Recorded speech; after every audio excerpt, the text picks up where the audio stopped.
Happy birthday, Barry. Happy birthday to you. Happy birthday to you. Happy birthday, dear Barry.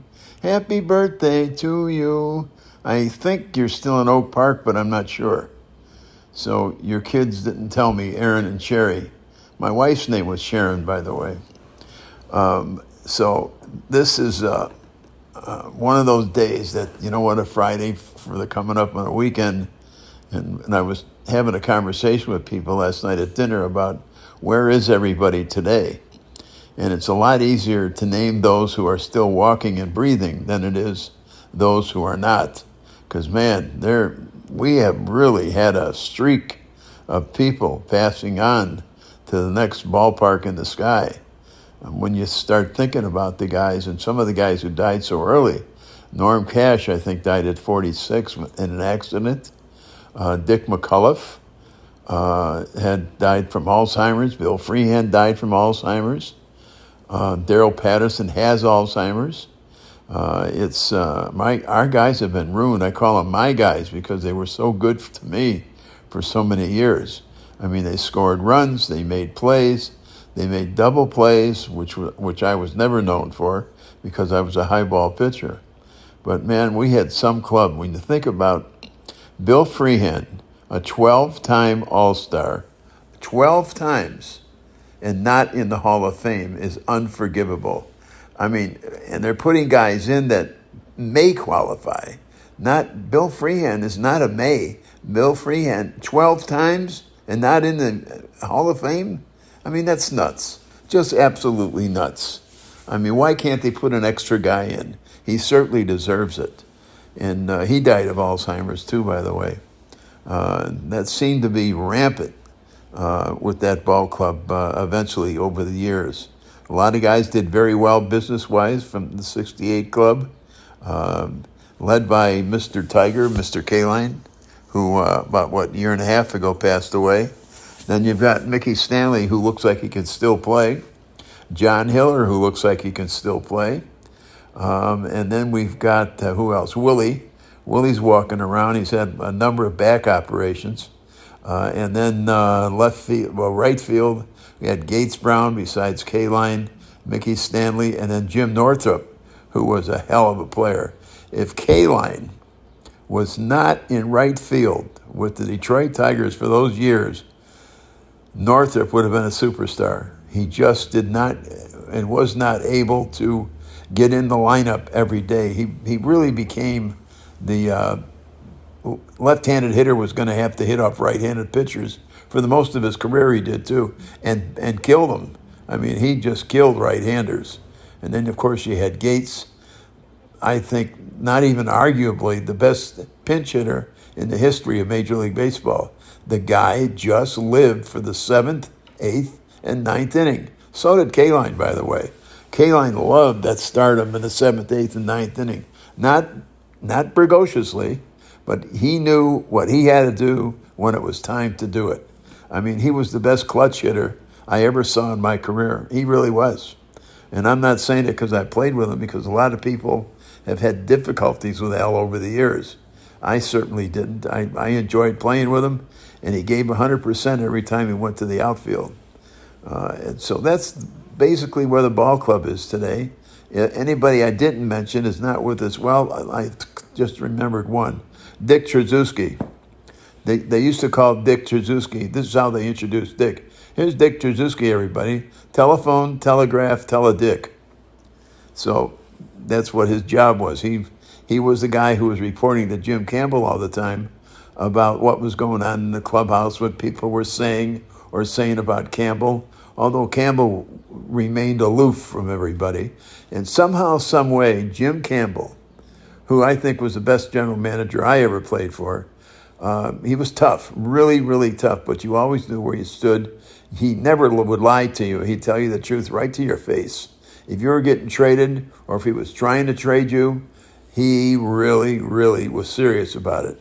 And I'll tell you, in 1967, after I got hurt in August and I couldn't pitch anymore, and that's the reason we lost the pennant in 67. I couldn't pitch the last 5 weeks of the season. I'd already won 17. So anyway, We later find out, Kaline and I, like 3 or 4 years later, Jim Campbell worked his ass off trying to get me and Kaline traded to the Minnesota Twins. Yes, sir, Bob. They tried to trade Al and I, and what they were trying to do was to get Zoilo Versailles, the shortstop. They were trying to get Harmon Killebrew or Tony Oliva, and Bob, what the hell was his left fielder? Bob Allison, and one other player to be named later, something like that. And the trade, they thought they had the trade made around Christmas time. We didn't know. We had no idea. We didn't find out for 3 years, 4 years. And the trades fell through sometime in late January when they refused to give up Killebrew and Oliva at the same time. And so that's the only reason Al and I were even there in '68. In fact, Campbell says it in a number of books. It's the best trade he never made. Of course, Al, come out of the box, got hurt a little bit, but came back in starring fashion and did what he does best.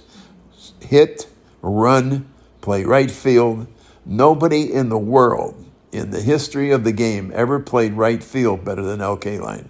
He knew when the ball was hit out there, he knew exactly where that ball was going to bounce off the wall and where it was going to wind up. And rather than chasing the ball, Al would go to where the ball was going to be. And there's all kinds of film showing him doing that special talent of his, that he knew where the ball was going. But he was a special individual. And as I said already, Bill Freehand, we really had some guys. The weakest part, and people don't believe this, was our pitching staff. Mickey Lolich didn't beat anybody until starting, I think, sometime in late July. And what's his name? Earl Wilson. I mean, every time he went out there, he got his lights lit up. But he did come back a little later in the season. Joe Sparma, who had as good a stuff as anybody in the history of Major League Baseball. Of course, you did not know where Joe was going to throw it. I mean, Joe could be so wild at times, he could throw 12, 14, 15 balls in a row. And you know what? And most of them, he barely missed. They weren't, big 6-foot outside pitches. They were just pitches off the plate a couple of inches. And nobody gives you a break when you're not throwing strikes. Nobody. You'll get a lot of breaks if you're throwing strikes and staying near the plate a lot. And unfortunately, Joe just never learned that.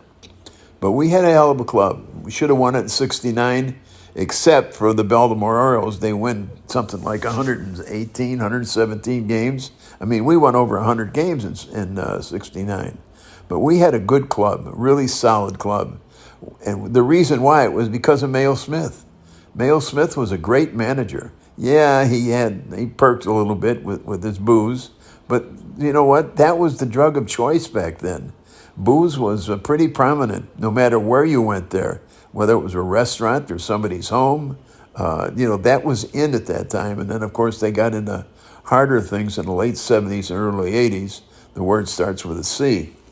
And it was pretty tough to see the game change so dramatically and see all those drugs in our clubhouse.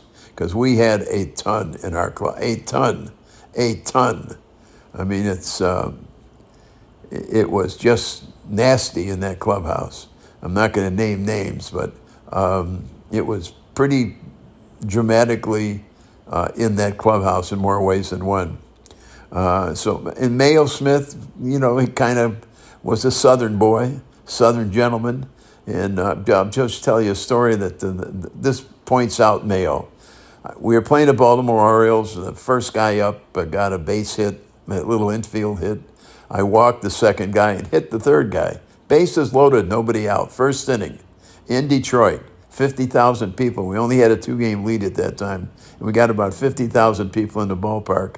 And, we got the pennant race. We got McLain going after 30 wins.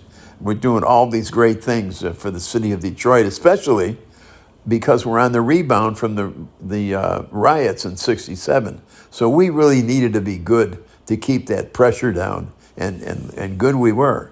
So Mayo Smith walks out to the mound. Bases loaded, nobody out. Bill Freehand walks right behind him to get to the mound. And Mayo says, "How you feel?" I said, how do I feel? How do I feel? Let me see. With my right hand normally. He says, oh, yeah, real smart ass. We're going to have a smart ass reaction to this. You got the bases loaded and nobody out. I got Daryl Patterson up down there warming up. John Warden's out there warming up. I'm going to bring one of those guys in. You just don't look like you got it. I says, Mayo, I'm really throwing well, believe it or not. I says, a walk and a hit batter, that's early time in the ball game. He says, well, I'm going to take you out. I said, no, you're not. I said, if you got a guy down there that's got the same kind of stuff I do right now, you bring him in. But if you're wrong, don't you dare even think about bringing him in.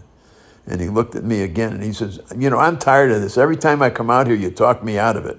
I said, Mayo, I don't like our bullpen. I'm sorry, and I've said it to you 1,000 times. We've got a tentative bullpen. Tentatively, he will get this guy out.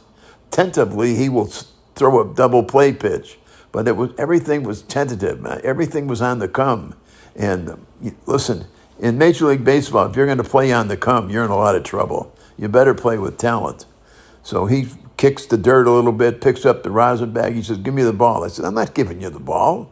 All he had to do was ask the umpire for another ball. That's all he had to do. Denny, I'm going to get one from the umpire. Or turn around and go to the umpire. Tell Bill to get the ball. So he finally says to me, how's your stuff? What do you think of your stuff today? Now, that's the strangest question in the world. With the bases loaded, nobody out, Boog Powell is the hitter.